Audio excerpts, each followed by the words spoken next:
Good morning dear students. Last class में हम लोग केंट लेक्चर से लेक्चर 3 देखे थे। लेक्चर 3 काफ़ी इम्पोर्टेंट है university exam point of view से, और आज हम लोग लेक्चर 4 देखेंगे। लेक्चर 4 भी रिपीटेडली एग्जाम्स में पूछा जाता रहा है। लेक्चर 4 का फर्स्ट पॉइंट है ऑब्वियसली एफोरिज्म 4 में जो फिक्स्ड प्रिंसिपल लिखा हुआ है वो, और फिक्स्ड प्रिंसिपल्स पे शॉर्ट नोट पूछा जाता रहा है। फिक्स्ड प्रिंसिपल पे शॉर्ट नोट पूछा जाता रहा है। तो आज हम लोग लेक्चर 4 जो है केंट लेक्चर से उसका देखने जा रहे हैं। और बेसिकली उसका टाइटल क्या है? Fixed principle comma law and government from centre. Fixed principle comma law and government from centre and government from centre.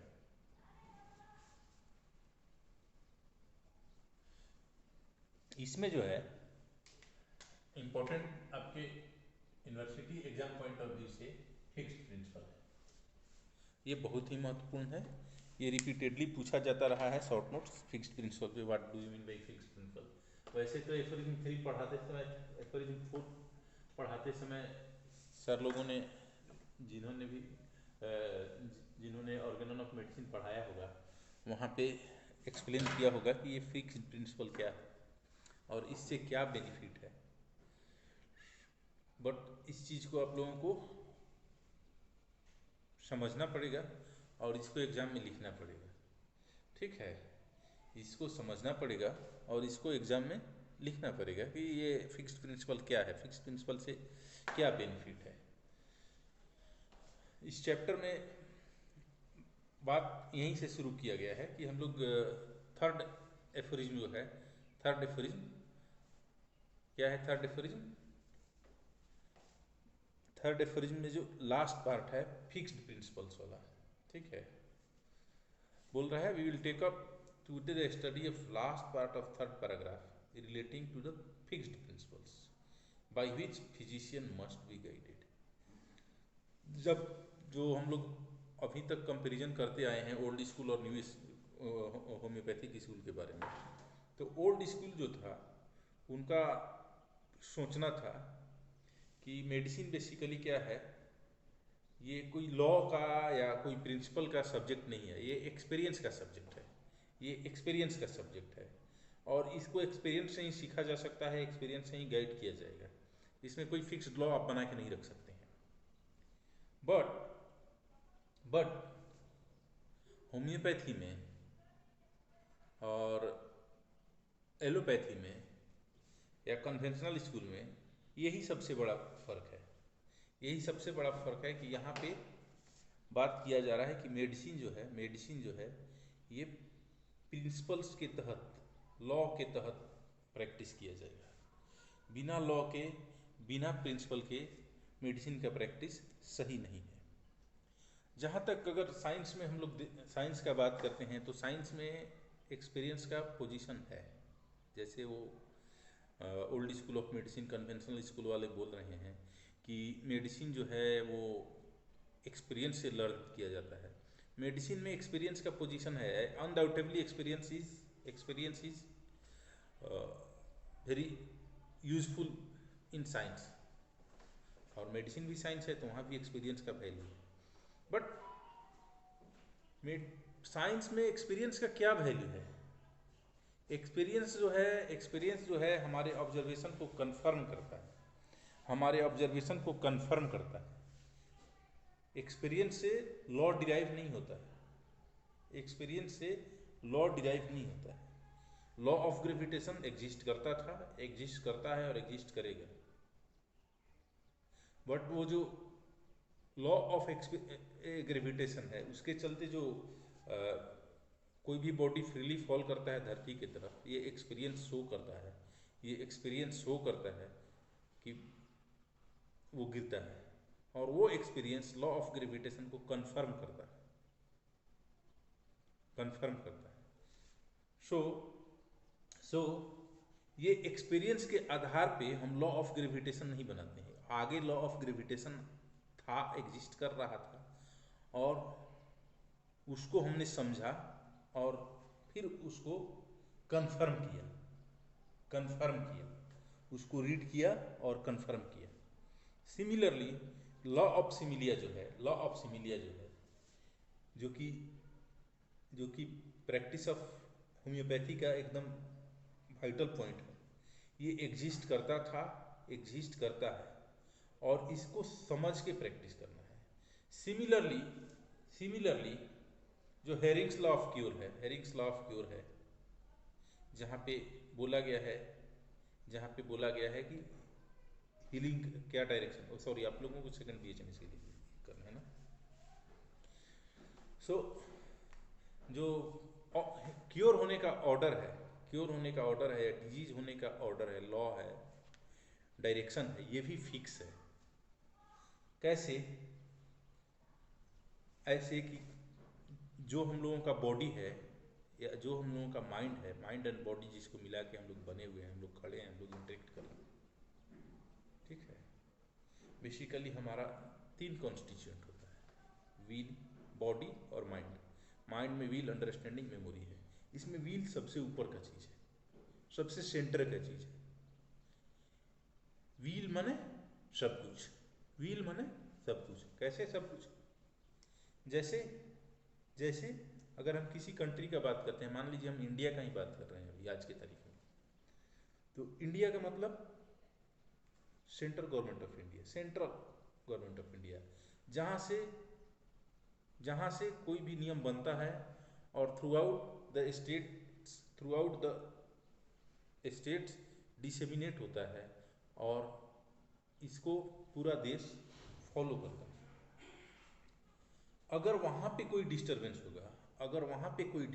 होगा, तो वो पूरा देश में डिस्टरबेंस ही फैलाएगा, और अगर वहाँ पे ऑर्डर होगा तो वो पूरा देश में ऑर्डर ही फैलाएगा। कैसे? जैसे मान लीजिए ये हम लोग किसी क्लास में पढ़ रहे हैं, ठीक है। वो क्लास जो है 2 कॉन्स्टिट्यूएंट से मिलकर बना हुआ है। Number 1 teacher and number 2 student और टीचर दोनों मिलके उस क्लास को बना रहे हैं, स्थापित कर रहे हैं। अब यहाँ पे स्टूडेंट सीखने आए हैं और टीचर सिखाने आए हैं। जब तक एक कॉम्पिटेंट टीचर क्लास में मौजूद है, तब तक जो फ्लो ऑफ एनर्जी है, जो फ्लो ऑफ नॉलेज है, वो टीचर से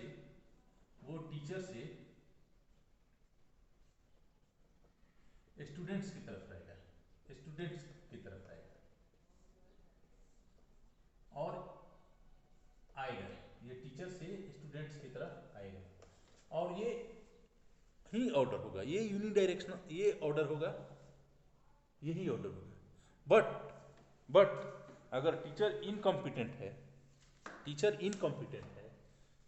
तो टीचर कुछ बोलेगा, कोई स्टूडेंट कुछ बोलेगा, कोई स्टूडेंट घुसेगा, कोई कहीं आएगा, कोई कहीं जाएगा। कहने का मतलब कि ये पूरा क्लास एक डिसऑर्डर में आ गया, ये पूरा क्लास एक डिसहार्मोनी में आ गया, या ये पूरा क्लास एक डिजीज में आ गया। सो क्लास को ऑर्डर में रखने के लिए, टीचर को मजबूत, कॉम्पिटेंट होना जरूरी है। सिमिलरली ये जो हम लोगों का वाइटल इकोनॉमी है, ये जो हम लोगों का बॉडी है, माइंड है, और इसका इंटरेक्शन है, इसमें जो हमारा माइंड है और उस माइंड में भी जो हमारा व्हील है, उसको निर्विवाद रूप से हेल्दी रूप में एक्ट करना होगा। अगर ये हेल्दी रूप में एक्ट कर रहा है, अगर ये हेल्थ में है, तभी जाके हमारा पूरा बॉडी, हमारा पूरा इकोनॉमी स्मूथली काम करेगा, लिसिडली काम करेगा। बट अगर ये टीचर, जिसको कि हम लोग व्हील कह सकते हैं, व्हील कह रहे हैं, जो इस क्लास का व्हील है, जो इस क्लास का सेंटर है, यहाँ अगर कोई डिस्टर्बेंस है तो वो डिस्टर्बेंस यहाँ से निकल के, यहाँ से डिफ्यूज होकर के और पूरे क्लास में आएगी। टीचर को खुद पता नहीं है कि फिक्स्ड प्रिंसिपल क्या है, इसका एप्लीकेशन क्या है, लॉ ऑफ सिमिलिया क्या है, why we should practise single medicine, why we should practise homoeopathy. यहाँ पे टीचर को खुद क्लियरिटी नहीं है। ऑब्वियसली जब टीचर को क्लियरिटी नहीं होगा तो वो तो उसके अंदर से निकल के स्टूडेंट्स के पास जाएगा। Why medicine should be practise on fixed principle, क्यों फिक्स्ड प्रिंसिपल पे प्रैक्टिस करना चाहिए, क्या जरूरत है फिक्स्ड प्रिंसिपल पे प्रैक्टिस करने का। एक्सपीरियंस क्यों, मतलब लॉ का आधार नहीं हो सकता, लॉ को कंफर्म करेगा। ये अगर टीचर को ही कंफर्म नहीं है, टीचर को ही पता नहीं है, तो स्टूडेंट्स तो सारे कंफ्यूज हो जाएंगे। कहने का मतलब जो इस क्लास का टारगेट था, जो इस क्लास का मिशन था, जो इस क्लास का गोल था, जो इस क्लास का एम था, वहां पे तो ये क्लास पहुंच ही नहीं पाएगा। सो